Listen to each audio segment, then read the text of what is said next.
హైదరాబాద్ మహానగర పరిధి రోజు రోజుకు విస్తరిస్తోంది. ఒకప్పుడు హైదరాబాద్, సికింద్రాబాద్, తర్వాత మున్సిపల్ కార్పొరేషన్ ఆఫ్ హైదరాబాద్, అనంతరం గ్రేటర్ హైదరాబాద్ మున్సిపల్ కార్పొరేషన్. ఇలా హైదరాబాద్ దినదినాభివృద్ధి చెందుతూనే ఉంది. తాజాగా హైదరాబాద్ డెవలప్మెంట్ అథారిటీ పరిధిని రీజనల్ రింగ్ రోడ్ వరకు విస్తరించాలని నిర్ణయించింది ప్రభుత్వం.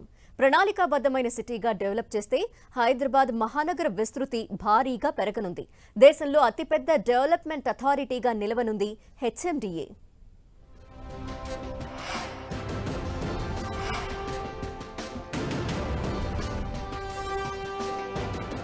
రీజనల్ రింగ్ రోడ్ వరకు హెచ్ఎండిఏ కార్యకలాపాలు, RRR వరకు ప్రణాళికాబద్ధంగా పట్టణ నిర్మాణం, 2050 నాటికి వివిధ టౌన్షిప్లను నిర్మించాలని సర్కారు ప్రణాళికలు. దేశంలోనే ఎక్కువ విస్తీర్ణం ఉన్న నగరంగా మారనున్న హైదరాబాద్.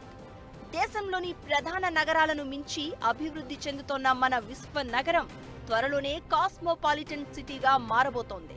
దక్కన్ భూభాగంలో ఉండడం, ఎలాంటి భూకంప భయాలు లేకపోవడంతో పాటు వృద్ధికి అన్ని వైపులా అవకాశం ఉండడం హైదరాబాద్కు ప్లస్ పాయింట్గా మారింది. ఐటీ, ఎడ్యుకేషన్, హెల్త్తో పాటు అన్ని రంగాల్లోనూ హైదరాబాద్ గణనీయమైన వృద్ధిని నమోదు చేస్తోంది. గ్రేటర్ హైదరాబాద్ చుట్టూ విస్తరించి ఉన్న హెచ్ఎండిఏ పరిధిని మరింతగా పెంచాలని తెలంగాణ ప్రభుత్వం నిర్ణయించింది. ఔటర్ రింగ్ రోడ్డు వరకు జీహెచ్ఎంసీ పరిధి, ఆ తర్వాత రీజనల్ రింగ్ రోడ్డు వరకు హెచ్ఎండిఏ పరిధి విస్తరించేందుకు అవసరమైన చర్యలను తీసుకుంటుంది తెలంగాణ ప్రభుత్వం. వైబ్రెంట్ తెలంగాణ 2050 పేరుతో మెగా మాస్టర్ ప్లాన్ పై టీ సర్కార్ ఫోకస్ చేసింది. ఈ ప్రణాళిక ప్రకారం దేశంలోనే అతిపెద్ద నగరాభివృద్ధి సంస్థగా హెచ్ఎండిఏ నిలువనుంది. ప్రస్తుతం ఉన్న హెచ్ఎండిఏ 2008 ఆగస్టులో అప్పటి ప్రభుత్వం ఏర్పాటు చేసింది. మొత్తం 7,257 చదరపు కిలోమీటర్ల మేర హెచ్ఎండిఏ విస్తరించి ఉంది. హైదరాబాద్ తో పాటు చుట్టుపక్కల జిల్లాలైన రంగారెడ్డి, సంగారెడ్డి, మేడ్చల్, మల్కాజ్గిరి, భువనగిరి, మెదక్, సిద్దిపేటలోని 70 మండలాల్లో 1032 గ్రామాలకు విస్తరించి ఉంది హెచ్ఎండిఏ.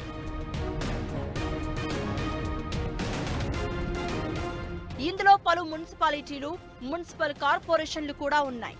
ఇక హెచ్ఎండిఏ విస్తరిస్తే 10,000 చదరపు కిలోమీటర్ల పరిధికి చేరనుంది. దీంతో దేశంలోనే అతిపెద్ద నగర అభివృద్ధి సంస్థగా హెచ్ఎండిఏ అవతరించనుంది. హెచ్ఎండిఏ విస్తరణ జరిగి భూములను వివిధ క్లస్టర్లుగా విభజిస్తే అభివృద్ధికి చాలా అవకాశం ఉంటుందని రియల్ ఎస్టేట్ ఎక్స్పర్ట్స్ అభిప్రాయపడుతున్నారు. ఆయా ప్రాంతాలను రోడ్లు, మెట్రో రైల్ మార్గాల ద్వారా అనుసంధానించేలా చర్యలు తీసుకుంటే అభివృద్ధికి మరింత అవకాశం లభిస్తుంది అంటున్నారు. అలాగే హైదరాబాద్ సెంట్రల్ సిటీ నుంచి ఓఆర్ఆర్ వరకు, అక్కడి నుంచి రీజనల్ రింగ్ రోడ్డు వరకు రేడియల్ రోడ్డు ద్వారా మెట్రో కనెక్టివిటీ కల్పిస్తే నగరంపై ట్రాఫిక్ ఒత్తిడి పూర్తిగా తగ్గే అవకాశం ఉందని వారు చెప్తున్నారు. హెచ్ఎండిఏ పరిధి పెరిగి మౌలిక సదుపాయాల కల్పన జరిగితే ఈ ప్రాంతంలో రియల్ ఎస్టేట్ కు మరింత ఊతం లభించే అవకాశం ఉంది.